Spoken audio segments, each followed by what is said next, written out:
Всем привет! Сегодня у нас на канале Мати и Мачеха.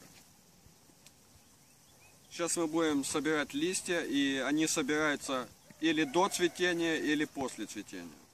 В данном случае они уже отцвели, цветы, и сейчас мы будем собирать. Собираются только маленькие листья, большие мы не трогаем, они все поврежденные, их постоянно пожирают какие-то слимаки.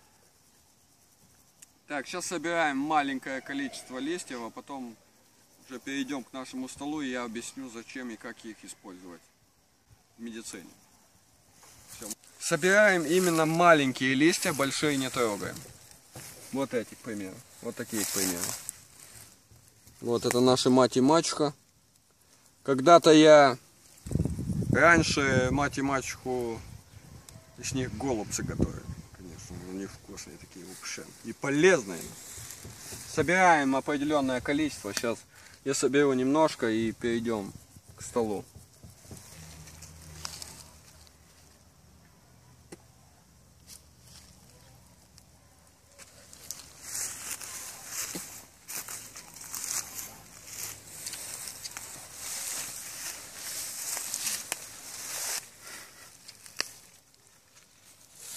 Итак, мать и мачеху мы собрали, но также собирают еще и цветочки. Но цветы уже собирают только ранней весной, когда они распускаются. Но цветы я не собираю никогда. Я их уже на протяжении 5 лет собираю. И, короче, ее используют часто при заболевании дыхательных путей.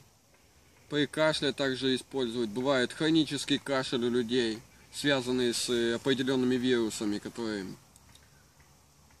влияют на дыхательный путь, и потом человек постоянно кашляет, не может избавиться от кашля. Принимает разные таблетки, а то не помогает, потому что вирус адаптивный уже ко всем видам лекарств. Также используют ее и при воспалении легких. Я собираю эти листья, прихожу домой, ставлю на сушку на чердаке, ну и высыхаю. После того, как они высохнут, они становятся более мелкими и пригодны для хранения. Храню их 2 года всего. При заболеваниях, когда у кого-то какие-то заболевания дыхательных путей, я всегда применяю в семье, то есть я имею в виду. Когда листья уже сухие, берем их, перетираем и получаем порошочек. Тот порошочек потом используем как? Берем 4 чайные ложки, заливаем 1 стаканом 200-граммовым водой и настаиваем 20-30 минут. После того за несколько приемов выпиваем стакан 200-граммовый. И так каждое утро приготавливаем себе лекарство и на протяжении дня пьем. Также настой применяется при воспалении слизистой оболочки желудка и при плохом аппетите. Также вот этот настой 200-граммовый нужно выпить.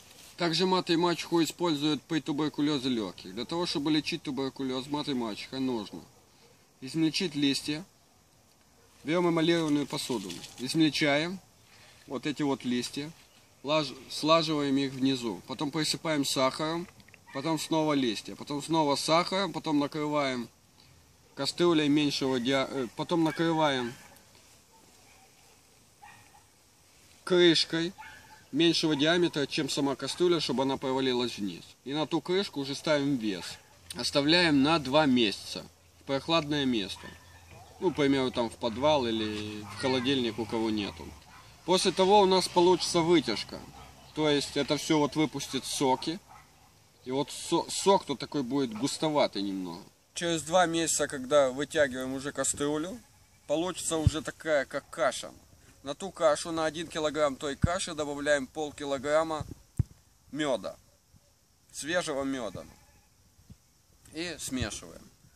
Потом используем данное лекарственное средство 3 раза в день по 1 столовой ложке. Также такой настой используется при детской эпилепсии. Также отвар из этих листьев лечит перхоть. Взять, отварить листья, настоять и мыть голову. Оно лечит перхоть и выпадение волос. Итак, с вами был Медикус Проф. Всем спасибо за просмотр. Желаю вам всегда быть здоровыми. И подписывайтесь на мой канал, ставьте палец вверх, делитесь этим видео. Всем удачи, будьте здоровы.